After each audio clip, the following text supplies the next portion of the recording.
Hi guys, my name is Lucas. This is my IO lab. For my read test results method, it starts with a string builder called text. I use the string builder because we will be loading multiple lines from the test results file. Next, I create an input stream called IOStream and load the resources with the path name in that resources folder. If the file doesn't exist, IOStream will be empty. Then I initialize a string and a buffered reader variable for later use. I check if the IOStream is not empty with an if statement.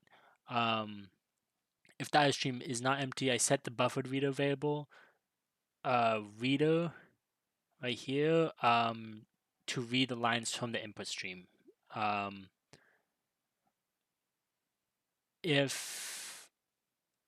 then it uses a while loop to go through and set each line and append it to that string builder that we created.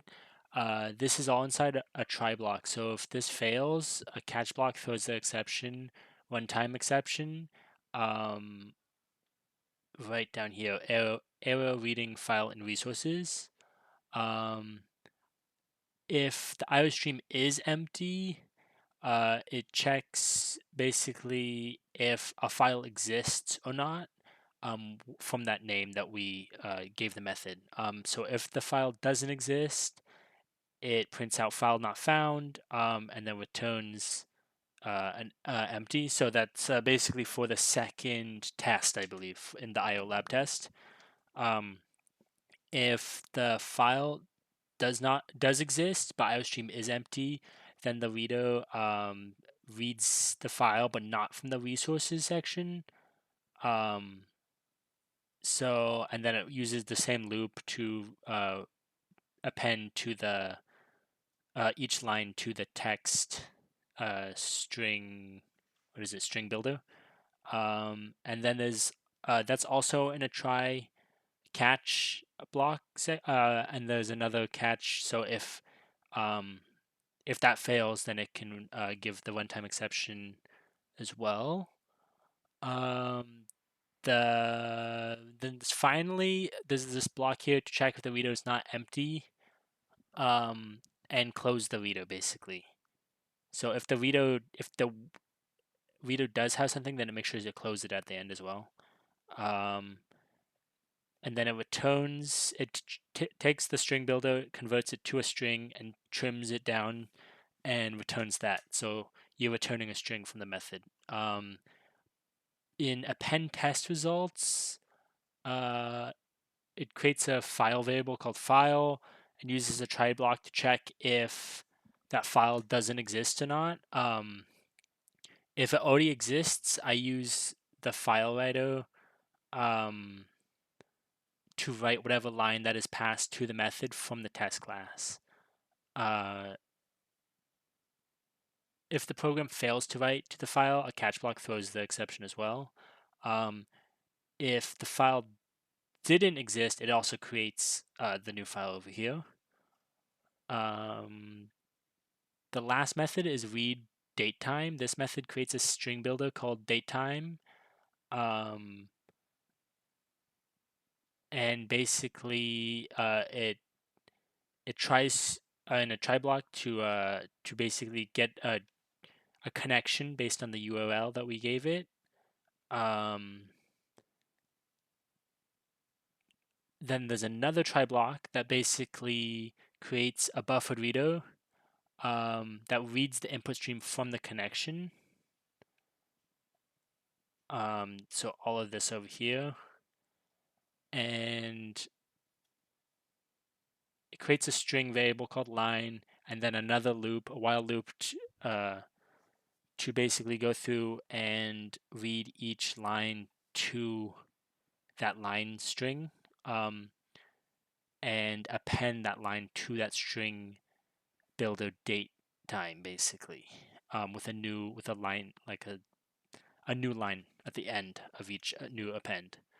And there's the catch block down here for the exceptions. Lastly, Let's see here. I basically I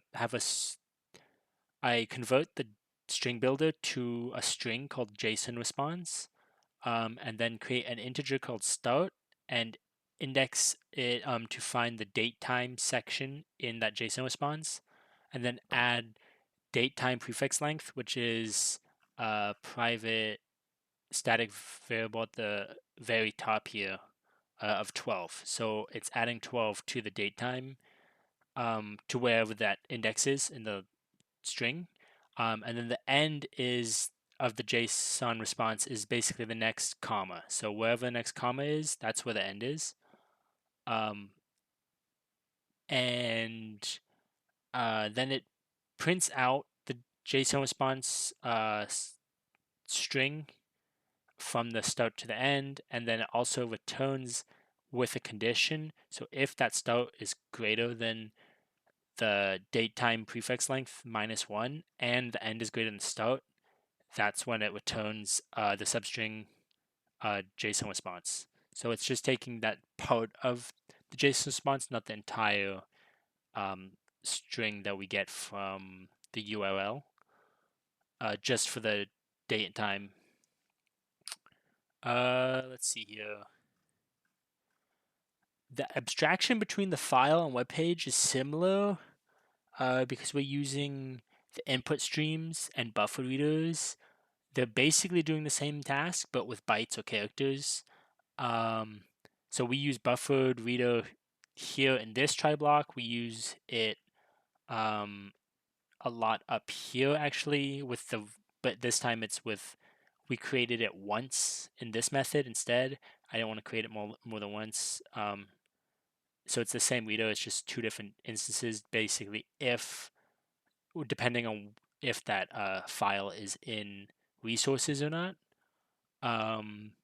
Let's see, the data is buffered in transit for efficiency, especially from the URL function. So it just basically like allows like the there's less read and writes, right? With using buffered readers. So that's why I used it pretty much the whole time.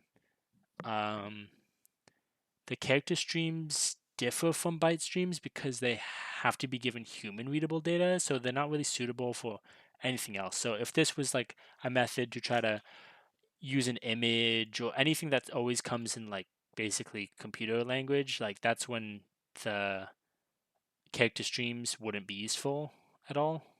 Um, that's basically all I have. Thank you so much.